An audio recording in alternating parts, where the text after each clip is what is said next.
Time, Greenwich mean time, Greenwich mean time होता है उसका फुल फॉर्म जीएमटी का। जीएमटी जो है ग्रीनविच मीन टाइम, ये आपके लंदन, ब्रिटेन के लंदन में स्थित एक प्रयोगशाला है और उसी के ऊपर से लाइन गई है, इसीलिए इसका नाम जीएमटी रखा है। पूरी दुनिया की जो तारीखें हैं, पूरी दुनिया का जो समय है, वो जीएमटी को ही बेस मानकर निर्धारित किया जाता है। और इस जीएमटी ने आपकी अर्थ को 2 पार्ट में बांटा है। इधर वाले पार्ट को, जो राइट साइड का पार्ट है, ईस्ट, क्योंकि इधर ईस्ट होता है और लेफ्ट में वेस्ट होता है। देखो प्यारे बच्चों, जब आपको 4 डायरेक्शन देखना हो तो कॉपी में एक प्लस का साइन बनाते हैं। ऊपर की ओर नॉर्थ बनता है, नीचे की ओर साउथ, राइट की ओर ईस्ट और वेस्ट, लेफ्ट की ओर वेस्ट बनता है। तो हम अगर इसकी बात करें तो ईस्ट, जो आपका ईस्ट की तरफ का पार्ट है, ईस्ट मतलब पूर्व, उसको बोला है पूर्वी गोलार्ध। मतलब इसने जो 0 डिग्री देशांतर है, इसने भी अर्थ के 2 पार्ट कर दिए, 2 भाग में बांट दिया। एक तो हो गया पूर्वी गोलार्ध, जो पूर्व तरफ का हो गया वो पूर्वी गोलार्ध हो गया, और जो पश्चिम की तरफ का हो गया उसे पश्चिमी गोलार्ध कहा है। क्या कहा है उसे? पश्चिमी गोलार्ध। राइटिंग में मत जाइएगा, समझ जाइएगा। पश्चिमी गोलार्ध, तो इसे क्या कहा है? पश्चिमी गोलार्ध कहा है। तो अब अगर हम बात करें कि भारत अगर देशांतर के रूप में देखें तो भारत किस ओर है भैया? भारत जो है वो है आपका पूर्वी गोलार्ध में। किधर है? पूर्वी गोलार्ध में। तो भारत पूर्वी गोलार्ध में, तो जब हम भारत का देशांतर विश्वास देखा, भारत का देशांतर विस्तार देखा हमने, 8 अंश 4 से 37 अंश 6। अब भारत का पूर्वी देशांतर, पूर्वी विस्तार मतलब भारत की चौड़ाई देखेंगे तो भारत जो है 68 अंश, भारत जो है 68 डिग्री 7 से, 68 डिग्री 7 से कितने कहाँ तक फैला है? 97 डिग्री 25, 97 डिग्री 25 तक फैला है। तो देखो भारत यहाँ पे, भारत यहाँ से मतलब भारत चौड़ा कितना है? तो भारत देखो यहाँ से, यहाँ पे बिल्कुल गुजरात के बाजू में, पाकिस्तान के बाजू से 68 अंश 60 डिग्री से इधर बिल्कुल कोने पे चले जाओ 97 डिग्री 25, मतलब भारत की चौड़ाई कितनी हो गई? 68 डिग्री 7 से 97 डिग्री 25 पूर्वी देशांतर। ये आपकी बुक में लिखा है। कर्क रेखा 23.5 उत्तर में देश को लगभग 2 बराबर भाग में बांटती है। देखो प्यारे बच्चों, अभी मैंने आपको अक्षांश रेखा बताई है ना, कि भारत में जो पूरे अर्थ पे जो आड़ी रेखा खींची गई उसको अक्षांश रेखा कहते हैं। फिर मैंने आपको देशांतर रेखा बताई कि अर्थ पे जो खड़ी रेखाएं खींची गई है वो देशांतर रेखा कहते हैं। अब मैं आपको बताता हूँ कर्क रेखा और मकर रेखा क्या होती है। प्यारे बच्चों, हमारी अर्थ जो है वो बिल्कुल गोल है। कैसी है? बिल्कुल गोल है। और इसके बीचों बीच जो 0 डिग्री अक्षांश है, जो 0 डिग्री अक्षांश है, उसे हमने भूमध्य रेखा या विषुवत कहा है। क्या कहा है? भूमध्य रेखा या विषुवत रेखा, विषुवत रेखा। और इस विषुवत, ऊपर आपको पता है ऊपर नॉर्थ पोल होता है, उत्तरी ध्रुव, नीचे साउथ पोल, दक्षिणी ध्रुव होता है। तो जो आपका उत्तरी ध्रुव, हम क्या बोलेंगे ऊपर वाले को? उत्तरी ध्रुव, और नीचे क्या बोलेंगे? दक्षिणी ध्रुव। तो 0 डिग्री से विषुवत रेखा से उत्तर की ओर 23.5 उत्तरी अक्षांश, 23.5 उत्तरी अक्षांश, मतलब भूमध्य रेखा से 23.5 उत्तर की ओर जो अक्षांश है उसे हमने कर्क रेखा कहा है। क्या कहा है भैया? कर्क रेखा कहा है। और विषुवत रेखा से 23.5 दक्षिण की ओर, 23.5 दक्षिण की ओर मतलब नीचे की ओर, उसे हमने मकर रेखा कहा है। क्या कहा है? मकर रेखा। और उसी रेखा पर सन मकर रेखा कहा है। अच्छा, ये आपने जो अर्थ है इस पर हमने कर्क रेखा और मकर रेखा क्या है? प्यारे बच्चों, आपको पता है कि जो अर्थ है वो अपने प्लेस पर, अपनी धुरी पर 23.5 झुकी हुई है। 23.5 क्या है? लीन है। अर्थ जो है बेसिकली अर्थ को ऐसे खड़े होना था, लेकिन वो क्या हो गई है? 23.5 झुक गई है। तो देखो, जो अर्थ है वो बिल्कुल खड़ी होना था, लेकिन ऐसा नहीं है। जो हमारी अर्थ है वो 23.5 झुकी हुई है, और इसके 23.5 झुके होने के कारण ही अर्थ पर दिन छोटे बड़े होते हैं। और ये जो आपके 23.5 उत्तरी अक्षांश और 23.5 जो दक्षिण अक्षांश है, बेसिकली ये बाउंड्री है। काय की बाउंड्री है भैया? ये बाउंड्री है सन की। जो आपका सूर्य है वो 12 महीने चमकता है, तो देखो वो अधिकतम कहाँ तक जाएगा? सन ऊपर कर्क रेखा तक, और नीचे मकर रेखा तक। इसका मतलब ये हुआ कि पूरे 12 महीने में जो हमारा सूर्य है वो कर्क और मकर के बीच में ही यात्रा करता है, कर्क और मकर के बीच में ही टहलता है। ऊपर अधिकतम वो जाएगा कर्क रेखा तक और नीचे अधिकतम जाएगा वो मकर रेखा तक। मतलब आपका जो सन है वो 12 महीने अर्थ पर कर्क और मकर के बीच में ही मटकता रहता है, टहलता रहता है। चलो हम आगे बढ़ते हैं। तो हम बात कर रहे थे कि जो कर्क रेखा है वो भारत के बीचों बीच से जाती है। आपको अभी मैंने थोड़ी देर पहले बताया कि भारत उत्तरी गोलार्ध में है। तो देखो प्यारे बच्चों, मैंने भारत बनाने का प्रयास किया है। और प्यारे बच्चों देखो, ये विश्व एटलस है और विश्व के एटलस में भारत, तो देखो यहाँ पे 23.5 से एक कर्क रेखा जा रही है जो बिल्कुल भारत के बीचों बीच से जा रही है। इसको हम आइए समझते हैं कि कर्क रेखा भारत से कैसे जा रही है। तो अभी आपको मैंने बताया था कि अर्थ बिल्कुल गोल है और अर्थ के बिल्कुल बीचों बीच से 0 डिग्री अक्षांश विषुवत रेखा को जा रही है और उसके ऊपर कर्क रेखा जा रही है 23.5 उत्तर की ओर और 23.5 दक्षिण की ओर मकर रेखा जा रही है। अब चूंकि कर्क रेखा जो है वो भारत जो है उत्तरी गोलार्ध में है, तो कर्क रेखा भी भारत के बीचों बीच से होकर जा रही है, भारत के बीचों बीच से होकर जा रही है।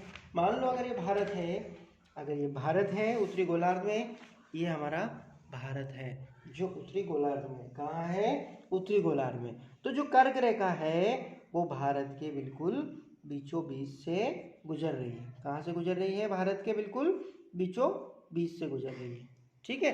तो अब अगर हम भारत की मुख्य भूमि की बात करें तो भारत को ये जो रेखा है ये 2 भाग में बांट रही है। ऊपर वाला उत्तरी पार्ट जिसको हम उत्तर भारत कहते हैं और नीचे वाला दक्षिण पार्ट जिसको दक्षिण भारत बोलते हैं। इंग्लिश में नॉर्थ इंडिया और साउथ इंडिया, उत्तर भारत दक्षिण भारत। अगर हम बात करें उत्तर भारत में, तो उत्तर भारत में आपके गुजरात, राजस्थान, पंजाब, हरियाणा, दिल्ली, जम्मू एंड कश्मीर, लेह लद्दाख, उत्तराखंड, उत्तर प्रदेश, बिहार, झारखंड, उड़ीसा, छत्तीसगढ़ का कुछ पार्ट है ना, सॉरी उड़ीसा का कुछ पार्ट, पश्चिम बंगाल, ये सारी चीज़ें उत्तर भारत में आते हैं। दक्षिण भारत की बात करूं तो इसमें आपका महाराष्ट्र, कर्नाटक, गोवा, केरल, तमिलनाडु, आंध्र प्रदेश, तेलंगाना और उड़ीसा, ये सारे राज्य दक्षिण भारत में आते हैं। और मध्य प्रदेश तो बीच में है, मध्य प्रदेश बिल्कुल बीच में है। चलो आगे बढ़ते हैं हम। तो लगभग 2 बराबर भागों में बांटती है, मतलब 23.5 उत्तर में, कर्क रेखा 23.5 उत्तर में देश को 2 बराबर लगभग बराबर भाग में बांटती है। मुख्य भूभाग के दक्षिण पूर्व में, मुख्य भूभाग का मतलब होता है जो हमारा भारत है, जो भारत की मुख्य भूमि है। देखो भारत जो है उसमें अंडमान निकोबार द्वीप समूह भी शामिल है और लक्षद्वीप भी शामिल है। तो ये भारत की मुख्य भूमि है। तो भारत की क्या है? ये मुख्य भूमि है। तो मुख्य भूभाग के दक्षिण पूर्व में, मुख्य भूभाग के दक्षिण पूर्व में मतलब ये मुख्य भूभाग है, इसका दक्षिण और पूर्व, दक्षिण और पूर्व। देखो प्यारे बच्चों, अगर हम भारत की बात करें तो ये हमारा भारत है, ये इधर भारत का पूर्व होगा। भारत का पूर्व किधर होगा? इस साइड। भारत का पश्चिम इधर होगा। भारत का उत्तर ऊपर होगा, दक्षिण नीचे होगा। तो देखो आपको पता है कि हम प्लस साइन से, ये क्या हो गया? नॉर्थ उत्तर, साउथ दक्षिण, ईस्ट पूर्व, वेस्ट पश्चिम, और इसके बीच में जो रेखाएं होती, चार हमारी मुख्य दिशाएं होती हैं और 4 उप दिशाएं होती है। तो क्या होती है उप? साउथ ईस्ट दक्षिण पूर्व है ना, और साउथ वेस्ट दक्षिण पश्चिम है ना, नॉर्थ ईस्ट उत्तर पूर्व और नॉर्थ वेस्ट दक्षिण और उत्तर पश्चिम, ऐसे। तो अगर भारत की मुख्य भूमि की बात करें तो दक्षिण पूर्व की तरफ कौन है? यहाँ पे अंडमान निकोबार। भारत के जो अंडमान निकोबार द्वीप समूह है वो बंगाल की खाड़ी में है। इधर कौन है? भारत के पूर्व में बंगाल की खाड़ी है और पश्चिम में अरब सागर है। तो पूर्व में जो बंगाल की खाड़ी है वहाँ पे अंडमान निकोबार द्वीप समूह है। अंडमान निकोबार द्वीप समूह ये टोटल 204 द्वीप समूह है। इसमें टोटल 204 द्वीप समूह है। 204 द्वीपों का एक समूह है जिसे हमने अंडमान और निकोबार द्वीप समूह कहा है, जिसकी राजधानी पोर्ट ब्लेयर है और वहाँ पे हमारा सेना का मुख्यालय है। हम बात करें पश्चिम की तो यहाँ लक्षद्वीप है जिसमें 47 लगभग 47 द्वीप है और लक्षद्वीप की राजधानी कवरत्ती है। अंडमान निकोबार और लक्षद्वीप दोनों हमारे केंद्र शासित प्रदेश है। क्या है? हमारे केंद्र शासित प्रदेश। चलो आगे बढ़ते हैं।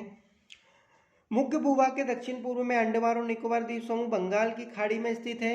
मतलब अभी हमने देखा कि जो आपका अंडमान निकोबार है वो किस खाड़ी में स्थित है? बंगाल की खाड़ी में। प्यारे बच्चों, यह शब्द आया खाड़ी, तो खाड़ी का मतलब क्या होता है? खाड़ी का मतलब होता है कि जो तीनों ओर से मिट्टी से घिरा हो। देखो इधर, यहाँ भी मिट्टी है, यहाँ भी मिट्टी है, मतलब जमीन है, और यहाँ भी जमीन है, और एक साइड पे पानी है, तो इसे हमने खाड़ी कहा है। अब इसे बंगाल की खाड़ी क्यों कहा है? इसे बंगाल की खाड़ी इसलिए कहा है कि देखो अभी जो अपना वेस्ट बंगाल है और जो बांग्लादेश है, वो पहले 1950 से पहले Bangladesh as a part of Bharat का पार्ट था, और वो बंगाल का हिस्सा था, वो भारत का हिस्सा था बांग्लादेश। और 1905 से पहले बांग्लादेश जो है वो भारत पूरा एक बंगाल था। असम, मेघालय जो आपके 7 सिस्टर्स हैं, वो वाले राज्य, बांग्लादेश, उड़ीसा, बिहार, और कम से कम 10-12 राज्य, 15 से 20 राज्य मिलके एक राज्य बनाते थे जिसका नाम था बंगाल। क्या नाम था उसका? बंगाल। और इस बंगाल के नीचे ही जो खाड़ी थी, इसलिए हमने उसका नाम क्या रखा? बंगाल खाड़ी। बेसिकली ये नाम अंग्रेजों ने रखा है। बंगाल की खाड़ी भारतीय नाम नहीं है, ये नाम अंग्रेजों ने रखा।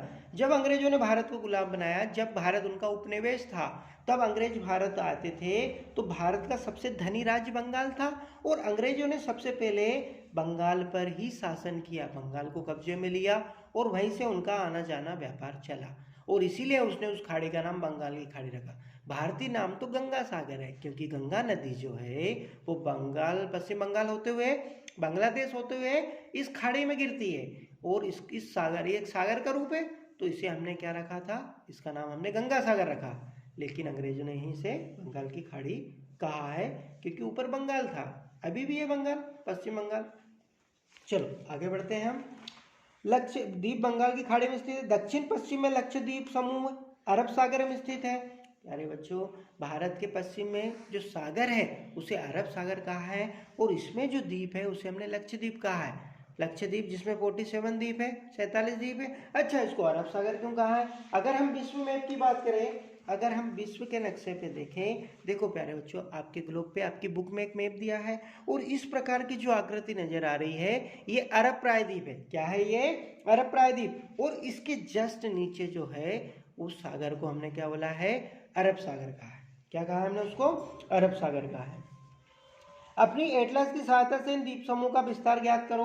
प्यारे बच्चों, स्कूल एटलस आते हैं, एक बुक आती है स्कूल एटलस, वो आप सभी के पास होनी चाहिए, वो आप सभी के पास होनी चाहिए, वो आप सभी के पास होनी चाहिए। जैसे मेरे पास एक स्कूल एटलस है, ये है राष्ट्रीय स्कूल एटलस, ये एक बुक है, इसमें सारे मैप दिए हैं दुनिया के सारे द्वीपों के, और भारत के सारे राज्यों के मैप दिए गए हैं। आप चाहो तो एक ये वाली बुक ले सकते हो, या कोई अदर बुक ले सकते हो जो एटलस के हो। तो आपके पास एक, अगर आप जियोग्राफी का अध्ययन कर रहे हैं तो आपके पास एटलस होना चाहिए, प्लस आपके पास खाली मैप भी होना चाहिए। 50 में से 1 रुपये में बाजार में मिल जाते हैं। तो भारत के मैप, वर्ल्ड के मैप, 7 महाद्वीप के मैप, भारत के राज्यों के राजनीतिक, भौगोलिक, ये सारे मैप आपके पास होने चाहिए अगर आप भूगोल का अध्ययन कर रहे हैं। तो जो कर्क रेखा है वो भारत के 8 राज्यों से होकर जाती है। गुजरात, राजस्थान, मध्य प्रदेश, छत्तीसगढ़, झारखंड, पश्चिम बंगाल, त्रिपुरा और मिजोरम, ये 8 राज्य है जिनसे होकर आपकी कर्क रेखा जाती है। चलो आगे देखते हैं हम। लक्षद्वीप अरब सागर में स्थित, अपनी एटलस की सहायता से इन द्वीप समूह का विस्तार ज्ञात करो। ठीक है।